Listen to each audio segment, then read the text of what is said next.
Assalamualaikum warahmatullahi wabarakatuh. Hai, halo sahabat malaikat bersayap. Senang rasanya hari ini kita bisa ketemu lagi dengan sahabat malaikat bersayap dimanapun berada dalam malaikat bersayap komunitas.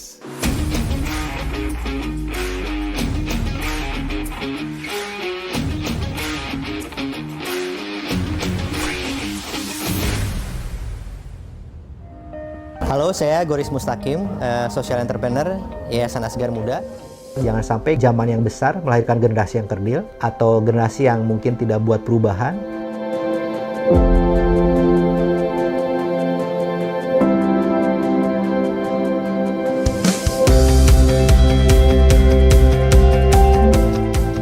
Nah, harusnya zaman yang besar ini harus dimanfaatkan oleh anak muda sekarang untuk membuat tadi perubahan besar juga. Jadi seperti yang ada dalam leadership development ini gitu ya, pembekalan community empowerment, mereka dikenalkan bagaimana sih sebenarnya tahapan-tahapan untuk bisa mempelajari kebutuhan maupun tadi tantangan, masalah, dan mendesain sebuah program yang itu bisa menjadi solusi.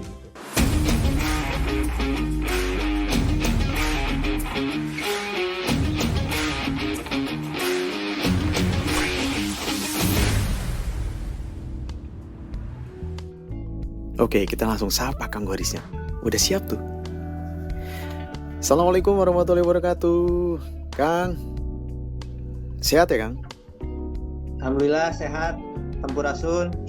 Rampes. Hatur nuhun tos hadir di malaikat bersayap komunitas Kang. Nah, ini salah satu rajanya komunitas nih. Udah pernah ketemu Obama? Gila dong. Di sini ngacung siapa yang pernah ketemu Obama? Lewat. Kemudian Pangeran Charles juga pernah ya, Kang Goris ya? Di ini Pasilisipan, Kang. Oh, yes. Kereta abdi kakak dia itu gitu. Tuh, itu orang Garut menjawab lagi.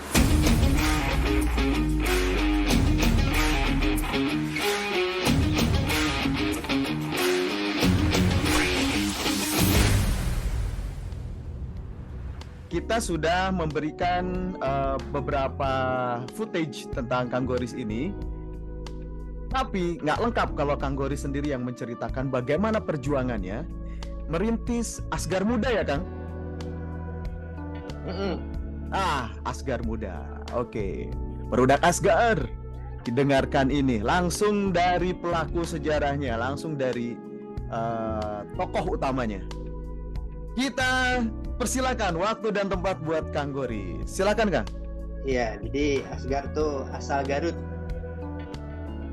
Asal Garut, jadi yang berasal dari Garut. Dipanggilnya Asgardian. Jadi kayak Thor dan Loki. Asgardian gitu kan, Asgardian karena kan asal Garut. Jadi komunitas yang tadi gitu, kita pengen membangun Garut dengan karya yang kita bisa lakukan. Nah, dulu paling awal itu kegiatannya pendidikan, yaitu super camp. Jadi membina para anak SMA yang akan ke perguruan tinggi negeri. Lalu tadi tidak hanya akademis, tapi berbagai kemampuan seperti pengembangan diri gitu ya. Kemudian social activity, menentukan jurusan yang cocok gitu ya dengan dia, dan kemudian juga berkembang tidak hanya yang tadi yang super camp, tapi juga ada yang premium gitu ya, yang berbayar. Jadi itu buat para pemuda lah gitu yang nanti juga jadi anggota sebagai katakanlah pengurus lanjutannya. Itu yang berjalan dari tahun 2000 berapa ya, apalagi saya udah lama, 2008 kalau salah ya, 2008 2009 kalau salah. Kemudian ada lagi di sana pembinaan usaha-usaha yang berbasis komunitas yang lokal gitu ya, potensi lokal kayak akar wangi, kayak kulit, kemudian agro gitu ya, ada peternakan, ada beberapa potensi lain lah yang itu juga kita beberapa kali kerjasama dengan baik pemerintah maupun swasta. Jadi yang semuanya pemuda, tidak usaha di sana, dan memberdayakan yang lain. Yang tentunya paling berkembang gitu ya, paling terkenal ada Eptilu ya, yang kemarin Kang Dasep sudah saya juga kasih kontaknya untuk bisa bertemu gitu ya dengan Akang.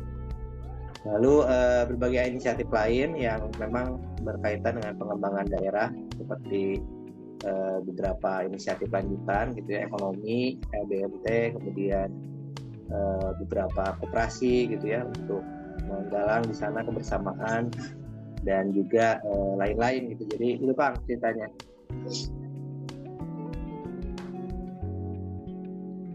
Jadi sudah berganti karena memang kan di ADART-nya mesti yang muda gitu ya. Karena saya sudah tidak muda lagi, jadi sudah berganti beberapa kali. Dan itu menjadi juga mempelopori lahirnya berbagai organisasi putra daerah lain di Indonesia. Jadi ada namanya Komunitas Putra Daerah Membangun. Nah itu adalah banyak gitu ya, asgar gitu di seluruh Indonesia, ada 132 kota kabupaten kalau nggak salah. Kemudian ada 150-an organisasi yang di sana juga berjejaring. Pernah ngadain acara juga kayak PDM Academy gitu ya, kita ada di Makassar, ada di Banten dulu gitu ya trainingnya, lalu ada Grand dan juga ada Summit. Jadi itu mengumpulin berbagai komunitas putra daerah tersebut. Gitu Kang. Malaikat tidak bersayap.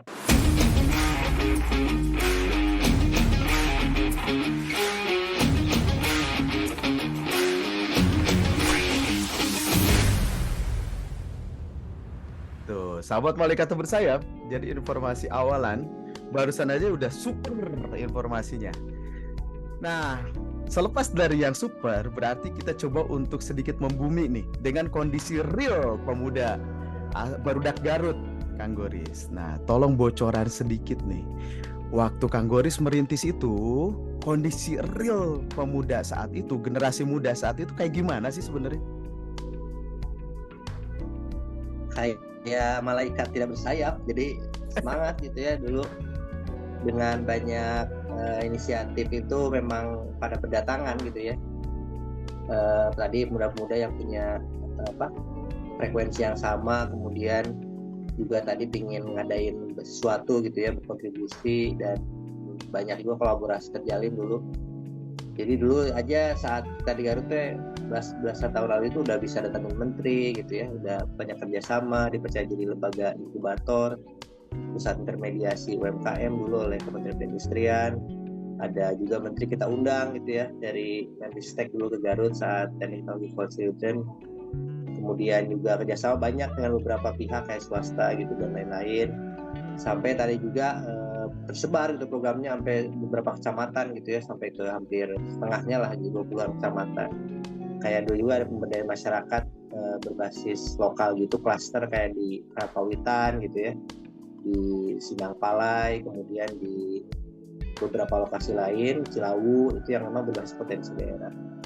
Kemudian dikembangkan juga bahkan juga beberapa jebolan gitu ya, alumni kayak dari Supercamp, dari kaderisasi juga mendirikan inisiatif yang lain gitu ya, yang memang sudah banyak sekali yang mengembangkan, kayak misalnya yang lain gitu, organisasi gitu ya, yang khusus mungkin fokusnya ke kepemudaan. Kemudian ada juga yang kepada fundraising kayak Rumah Mas Salman gitu ya, ada yang memang ke pendidikan khusus gitu. Jadi banyak sekali inisiatif juga yang bercabang-cabang yang tadi menunjukkan memang semangat juga kepeloporan gitu ya, kerelawanan untuk memajukan daerah. Jadi itu momentum yang dulu juga tercipta, dan banyak sekali juga kolaborasi ya, tidak hanya kita internal tapi dengan komunitas yang lain kayak seniman misalnya buat menggelar rutin ada pameran gitu tiap hari Sabtu di sekretariat kita. Ada dulu pernah ada kemitraan dengan juga pelaku wisata gitu ya, untuk ada acara juga helar kayak dari Summit di alun-alun, acara besar satu juga gitu ya, jadi pelopor buat acara serupa karena juga ada dampak ekonominya UKM, dan ada matchmaking gitu ya dengan berbagai pihak kayak misalnya pendanaan Ventura, KUR dan sebagainya. Jadi beberapa tahun itu selalu ada gebrakan yang mungkin zaman itu belum ramai gitu ya, belum terlalu ada. Jadi ketika lahir dan banyak sekali di sana ada inovasi dan juga yang mungkin diteruskan gitu ya, tidak hanya oleh pihak-pihak lain juga gitu ya, jadi tradisi. Nah itu menurut saya cukup bagus, entrepreneurship dan lain-lain. Jadi dalam zaman itu untuk sebuah era yang mungkin belum terlalu kayak sekarang gitu ya, sosial media belum terlalu heboh, belum ada istilah viral-viral gitu, sama kemudian akses ekosistem belum terbangun. Saya kira lumayan lah, gitu. Bisa sangat menunjukkan ininya gitu, kepeloporan saat itu. Bahkan kita ada buku juga yang itu disebar ke Karang Taruna semua oleh Departemen Sosial, jadi dibeli satu diborong. Jadi juga itu menjadi buku sakti, buku sakti buat para Karang Taruna se-Indonesia. Jadi banyak plus satu yang bisa diceritakan. Begitu malaikat tak bersayap.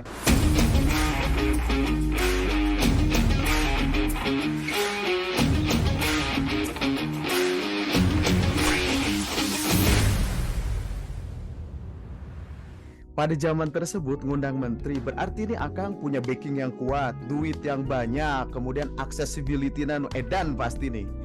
Apa karena backingan Akang punya Obama atau punya siapa begitu? Kasih tips-tipsnya supaya bisa diduplikasi mungkin sama teman-teman muda sekarang, Kang. Belum punya Obama saat itu. Masih Jokowi. Jokowi belum ada, Keles. Iya. Siapa? Belum ada saat itu. Oh iya, belum ada. Iya, Jokowi juga terinspirasi dari kami mungkin saat itu, nonton kami. Jadi iya, jadi memang kenal gitu ya, karena beliau dulu rektor dan kenal baik. Jadi kita kerjasama juga dulu program. Lalu saat saya WhatsApp atau BlackBerry zaman dulu ada kali WhatsApp ya, ya dengan senang hati gitu ya dijadwalkan dan bisa hadir dan ada berbagai kerjasama lanjutan. Jadi tidak ada yang spesial, biasa wae gitu ya, karena kenal dan jadi bisa berjaring gitu ya. Jadi penting juga buat kita tadi bisa berkomunikasi dan membawa gitu ya, menyampaikan maksud yang baik tadi itu ke semua stakeholder. Itu aja kan. Tuh kan, catat. Berarti jangan lupa karena kenal tuh. Berarti link networking kita memang harus diperkuat juga. Kalau nggak kenal maka nggak sayang. Berarti catat tuh karena kenal untuk modal kita. Kemudian yang kedua, untuk bikin sebuah event, apalagi ngundang sekaliber menteri, berarti kan butuh modal gitu kan. Butuh modal sampai mungkin bisa dibilang pada zaman tersebut Akang mungkin belum setajir sekarang, mungkin bisa jadi udah tajir banget waktu itu. Iya. Nah, proses iya, capitalnya ini gimana nih mengatasinya? Gimana? Apakah ada sponsor? Siapa sponsor pertama yang tertarik nih, Kang? Ya, modalnya modal dengkul kan. Jadi karena terbiasa lah dulu di kampus juga kan memang ini gitu ya, aktivis dan udah biasa gitu ya berjaring, kemudian jalan-jalan, lobby gitu ya, kenal dengan berbagai pihak termasuk swasta gitu, korporat, alumni, BUMN. Jadi ya aja gitu dicari buat pendanaan kegiatan dan ya banyak dukungan, banyak ya kalau tadi kita komunikasikan gitu dengan baik, dengan bagus ininya angle-nya, dampaknya ya banyak aja dukungan gitu, nggak sulit. Termasuk juga dari sana kan kita juga dulu kerjasama dengan berbagai komunitas, dengan berbagai organisasi kepemudaan gitu ya, yang Changemaker gitu ngadain 2012 Indonesia yang Changemaker Summit. Ini kita bahas tentang aktivisan ya, belum ke ininya ke yang mungkin enterprise. Siap kan? Jadi kita menyatukan gitu ya organisasi kepemudaan saat itu yang top gitu ya, di Jakarta, di Bandung, seluruh Indonesia kita undang. Ada Observer, ada Changemaker ke Bandung di Gedung Indonesia Menggugat dan Gedung Merdeka. Nah saat itu hadir Pak Jokowi, yang satu masih wali kota. Kita SMS hadir dulu, saya SMS. Kita ngadainnya bareng-bareng Kang Emil. Kang Emil itu dulu masih dosen, masih BCCF Bandung ya, jadi belum jadi wali kota. Karena semangatnya sama gitu, dengan juga kita ngajak SC itu dulu Pak Anies Baswedan, mungkin yang sekarang mantan gubernur kalau nggak salah ya, Jadi dulu saya kenal juga tuh, pernah diundang ke kaderisasi Asgar juga di Puncak tuh. Jadi itulah kenal dengan Pak Sandi Uno yang mungkin sekarang katanya bekas Menteri Pariwisata ya. Jadi nah itu kita ngadain bareng-bareng gitu, saya sampaikan idenya, tapi yang kerja dan yang capeknya saya gitu. Kita panitia gitu ya, mereka memberikan masukan gitu ya, steering committee. Jadi makanya dulu mungkin jadi momen yang cukup bersejarah gitu ya, karena mungkin yang sekarang pentas di Indonesia ini hadir semua gitu, kayak Kang Emil, Bang Sandi, Bang Anies, Pak Jokowi, kemudian ada juga Pak Dahlan Iskan, ada Muhammad Yunus gitu ya secara live streaming dari Bangladesh, dan terpenting para pemuda gitu yang sekarang juga sudah pentas. Jadi termasuk yang pemuda-pemuda gitu ya, yang belum tua, muda-muda. Jadi karena dulu masih semangat, masih banyak energi, ya tadi bisa dilakoni gitu ya. Jadi tadi syaratnya kita emang punya leadership yang paling utama, misalnya kepemimpinan, dan bisa berkomunikasi dengan semua stakeholder. Jadi ketika mungkin momennya tepat dan tadi ya kita kolaborasi, itu bisa terjadi gitu, dan bisa membawa momentum. Karena dulu juga kita deklarasikan sebagai Sumpah Pemuda 2.0. Kayak gitu, jadi butuh juga mungkin bantuan dari malaikat yang bersayap gitu, buat tidak hanya inisiatif kita. Okay.